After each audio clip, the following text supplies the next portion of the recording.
Welcome back to the Deep Dive, where we like to get into the nitty-gritty of these really fascinating figures and try to figure out, are they changing the world or just lining their pockets? Yeah. Grifter or gifted? Right, That's yeah. the question. And you all have sent in a ton of material on Luis Rubiales. Yeah, it seems like a lot of you are really interested in this one.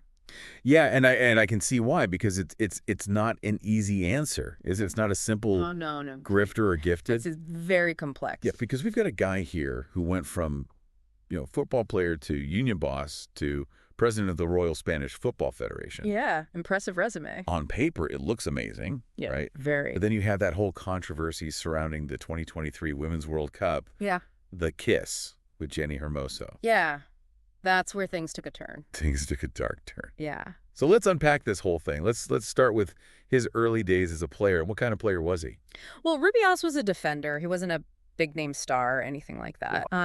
His career was mostly in the Segunda Division, which is Spain's second division. Okay, so a more grounded tactical player. You know what I mean? Right. Did it give us any insight into maybe his personality or leadership style later on? What's interesting is he did reach La Liga eventually, Spain's top league with Levante, and he actually helped them achieve promotion twice. Oh, wow. But then he finished his playing career in Scotland. Oh? Yeah, and some sources suggest that he felt undervalued in Spain, so... Okay, so maybe a chip on his shoulder, maybe a desire to prove himself a little bit. Yeah, possibly. Okay. And it definitely seems that his time in those lower divisions kind of shaped his perspective when he later became the president of the Spanish Footballers Association, the AFE, in 2010. So from player to advocate, Right. was this like a genuine desire to help his fellow footballers, or was this a calculated move to gain power? What do you think? Well, that's the question, isn't it? I mean, during his time at the AFE, he really focused on improving conditions for players, and particularly those in the lower divisions.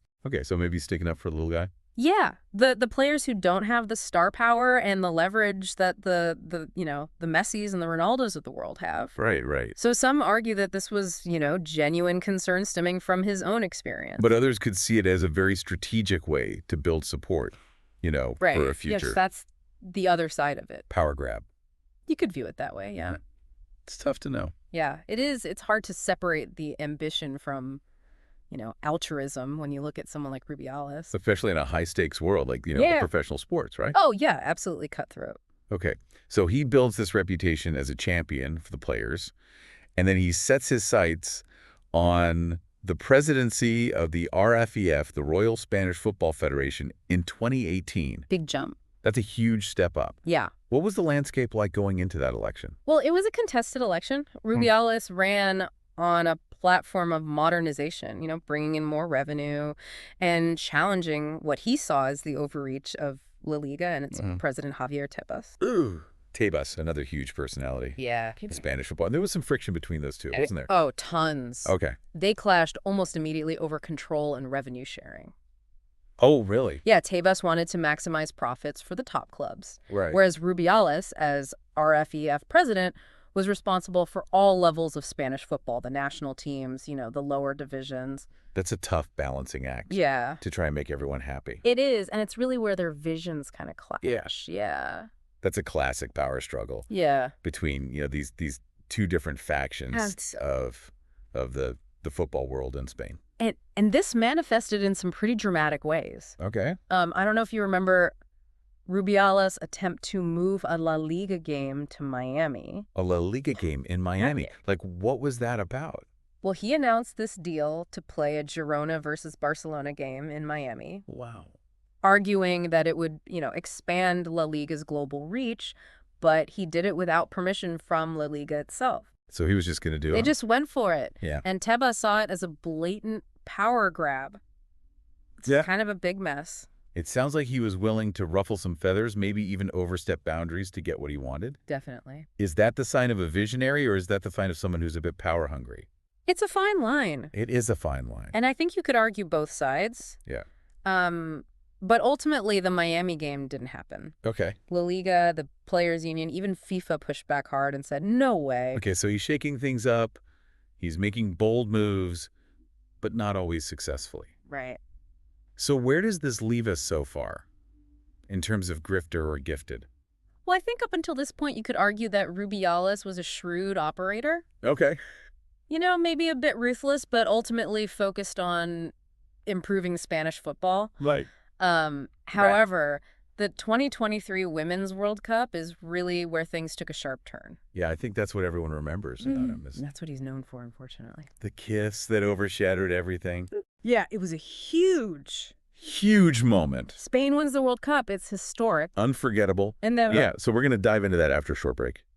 Rubiales kisses Jenni Hermoso on the lips during the medal ceremony. And the world is watching. It's not like a private moment. Yeah. This is broadcast globally. Right. Yeah, it's on every TV screen around the world. Huge moment. And the reaction was pretty immediate and pretty intense. Oh, absolutely. I mean, Hermoso later stated that the kiss was not consensual. Right. There was public outcry, calls for his resignation.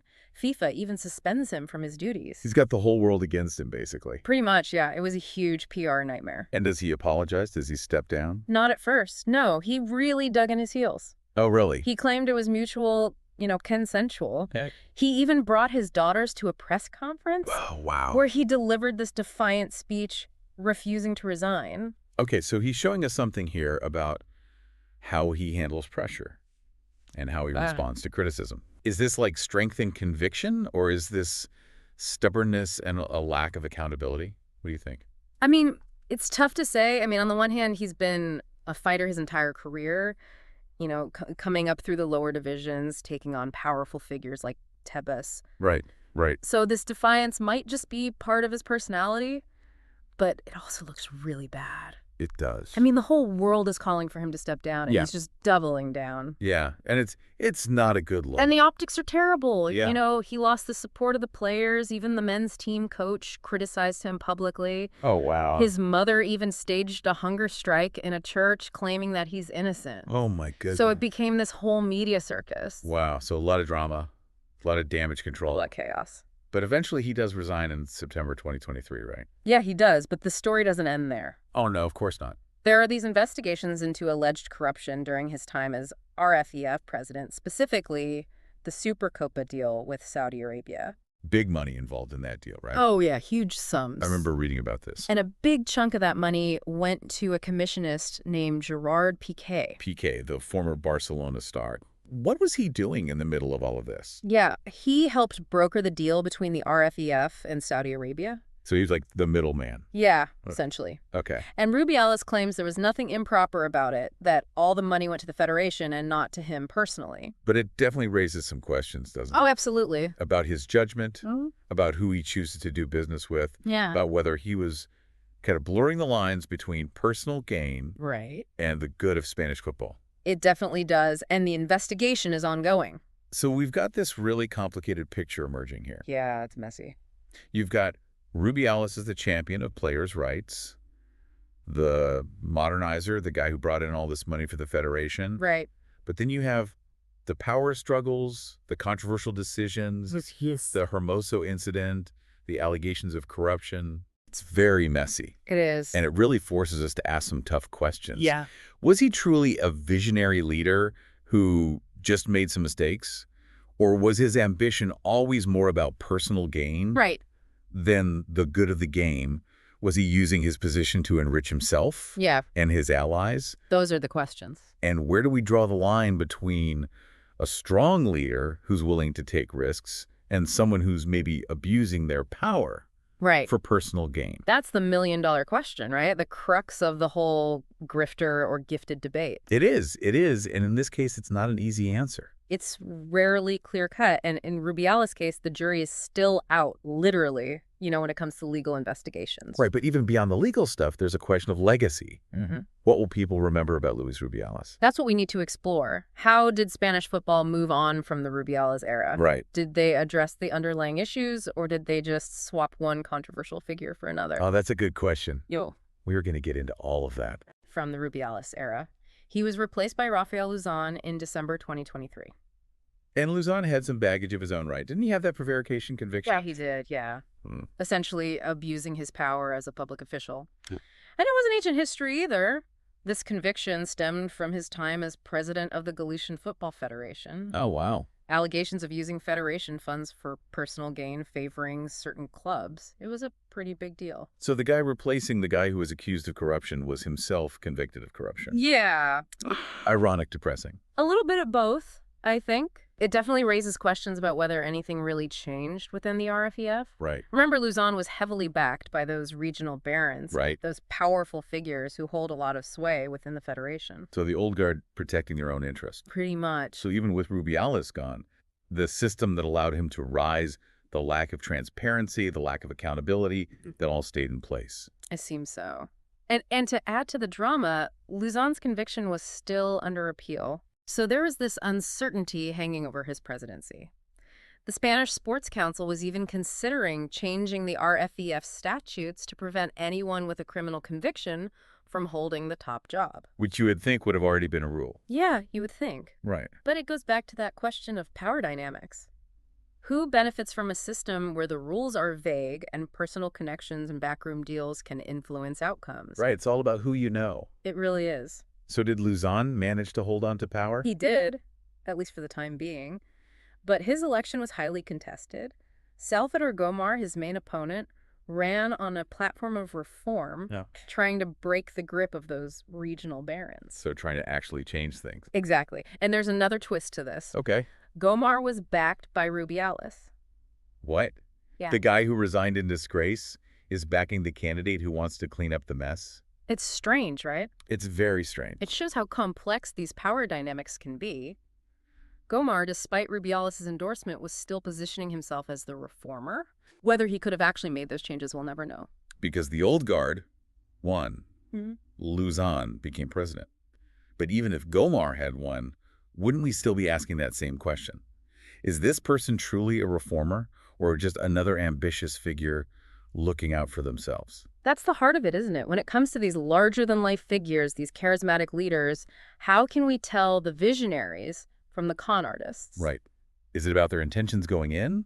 Or is it about the outcomes, the results, regardless of what they said they would do? I think it's a combination of factors. We have to Wow. look at their actions, their decisions, who they align themselves with, how they respond to scrutiny and criticism. Right. And we have to be willing to ask those tough questions to really dig beneath the surface. Because a smooth talker, a charming personality, that can be a powerful tool for both good and bad. Absolutely. And that's what makes this whole grifter or gifted question so fascinating and so challenging. But let's bring it back to Rubiales. Mm-hmm. Beyond the legal investigations, beyond the immediate fallout, what do you think his legacy will be?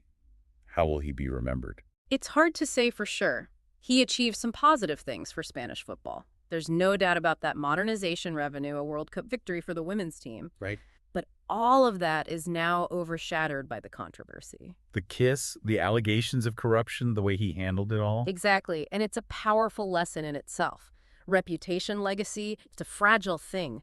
Even if you achieve great things, one major misstep, one ethical lapse can taint everything. And the Hermoso incident that sparked a much bigger conversation, didn't it? Yeah. About power, about gender dynamics, about the treatment of women in sports and beyond. It did. It became a catalyst for change. The players' boycott, the hashtag #SakeAbo movement, those were powerful statements that resonated far beyond Spanish football. So Rubiales, whether intentionally or not, became a symbol of something much larger than himself. He did, and that's something we see often with these grifter or gifted figures. Yeah. They embody certain ideas, certain anxieties, certain societal tensions. And it's up to us, the public, to engage with those ideas critically, to hold these figures accountable and to demand better. Because ultimately, it's about creating a system, a culture where genuine visionaries can thrive and where those who abuse their power for personal gain or any other reason are swiftly and effectively dealt with. Well said. And that's something for all of us to think about, not just in the world of sports, but in every aspect of our lives. Who are we trusting? Who are we giving our support to? And what are we doing to ensure that power is used responsibly and ethically? Those are the questions we should always be asking. Great insights as always. And listeners, we want to hear from you. What are your takeaways from this deep dive into the world of Luis Rubiales? Do you lean more towards grifter or gifted? Head to our website or social media to share your thoughts and join the conversation. Hey, if this episode has sparked your curiosity about another polarizing figure, someone you're wondering about, let us know. We're always up for another deep dive. Thanks for listening.